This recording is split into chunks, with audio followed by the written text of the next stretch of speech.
اسلام آباد جمعیت علماء اسلام کی مجلس عمومی کے انعقاد کا فیصلہ ہوا تھا، لیکن معاملہ تو مجلس عمومی سے آگے بڑھ گیا ہے اور آپ نے تو جلسہ عام بنا دیا ہے۔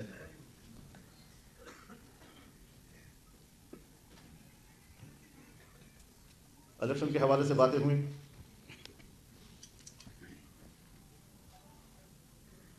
دو ہزار 18 کے الیکشن کے بعد ہمارا یہ خیال تھا کہ 2024 کا الیکشن منصفانہ اور شفاف ہوگا، لیکن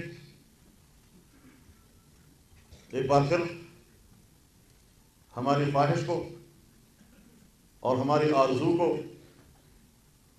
اور اس ملک میں آئین کی بالادستی اور جمہوریت کے فروغ کو جس طرح کچل دیا گیا ہے، مجھے اب فکر اس بات کی ہے کہ اگر ایک الیکشن کے بعد مسلسل دوسرا الیکشن بھی متنازع ہو تو پھر پارلیمان کی اہمیت کیا ہوگی؟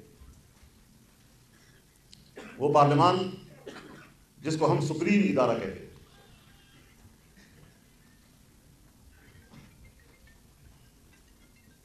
جس میں عوام کے براہ راست نمائندے بیٹھتے ہیں، اگر اسٹیبلشمنٹ براہ راست مداخلت کر کے ایک ایک حلقے سے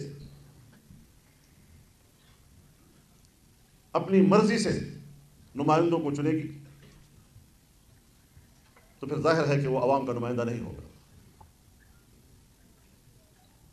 ایسی پارلیمنٹ کی کیا اہمیت ہوگی جسے عوام اپنا نمائندہ نہیں تصور کریں گے؟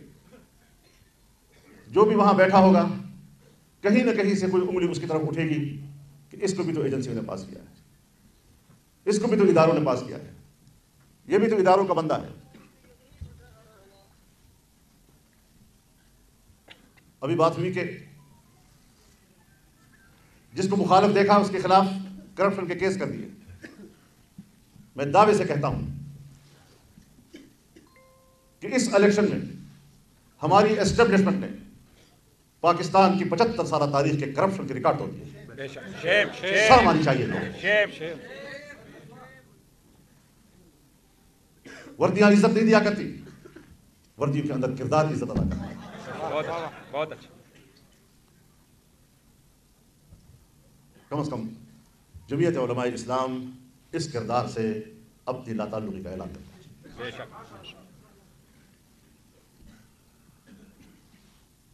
اس حوالے سے ہم اپنا تفصیلی فیصلہ مرکزی مجلس عاملہ میں دے چکے ہیں اور اس کو عوام تک پہنچا بھی دیا ہے۔ جو ہے کون جو قرآن کی تحریف بھی کرتا ہے اور تحریف شدہ قرآن کو کہ پھر تشریح بھی کرتا ہے اور پھر اس کو پھیلاتا بھی ہے، وہ ہے کون ہمارے اندر؟ وہ ہمارے اندر سوائے قادیانی اور کوئی نہیں ہے۔ یہ قرآن کی توہین نہیں ہے، قرآن میں تحریف قرآن کی توہین نہیں ہے۔ لا اکراہ فی الدین کا یہ مطلب ہے کہ قرآن میں تحریف کرو تو لا اکراہ، انا للہ و انا الیہ راجعون۔ تو میرے محترم دوستو، ہمارے ملک میں جو کچھ ہو رہا ہے اس کا بظاہر ہمیں کوئی حل اب نظر نہیں آ رہا ہے۔ قوم نے خود اٹھنا ہے۔ غیر ممکن ہے کہ حالات کی گتھی سلجھے، غیر ممکن ہے کہ حالات کی گتھی سلجھے۔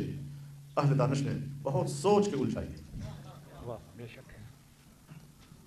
اور اس کی علامات بھی نہیں ہے۔ مارتے بھی ہاں کہتے ہیں ہمیں تو پتہ نہیں، دامن پہ کوئی داغ نہ خنجر پہ کوئی چھینٹ، تم قتل کرو کہ کرامات کرو۔ یہ وہ حالات ہیں جو ہمارے ملک کے اندر پیدا کر دیے گئے ہیں، لیکن سب کچھ سمجھ آتا ہے۔ 42 سال اس دشت میں میں نے گزارے ہیں۔ جو آرام تو میرا تمہارا